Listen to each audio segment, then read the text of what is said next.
This week's parsha, we learn of the great story how the Jews went through the Yam Suf, the splitting of the sea.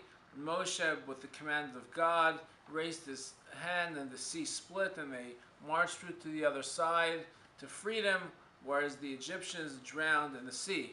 When the Jews got to the other side of the sea, they broke out on the famous song, the Shiras Hayam, the Song of the Sea.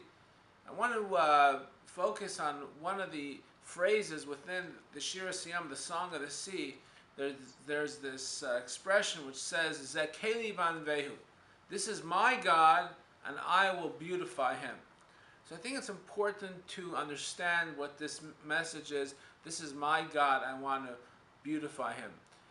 You know, many times we think of God as a grand God, a God that's up in the heavens somewhere hovering at the top of the universe. But what do I have with God? Doesn't really, I don't feel any connection or really anything that's close in any way.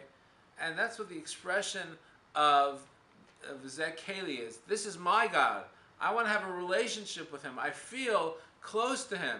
This is my dad. This is my God.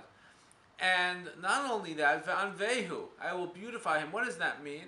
Some of the commentaries point out that you can make a sanctuary for God in this world. How do you make a sanctuary for God? Not by building necessarily a structure, which we have a house of worship and have a sanctuary, although that is one form of a sanctuary, but making ourselves as a sanctuary for God, by us emulating God in our lifetime, by us practicing kindness and being giving to others, and other meaningful ways of bringing godliness into this world, we become a de facto sanctuary for God in this world.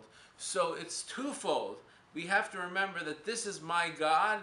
This is the God that I can have a personal relationship with.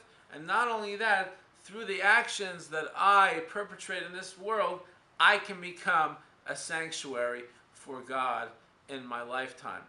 And folks, in our lifetime, many times we have a crisis of faith and we want to know where God is and how we can have a connection, a spiritual connection in our lifetime. Let us remember this message from the Shiras Hayam, the Song of the Sea, this twofold message of this is my God that I want to have a personal connection with, and also through my actions I can become a sanctuary for God in this world. Have a wonderful Shabbos.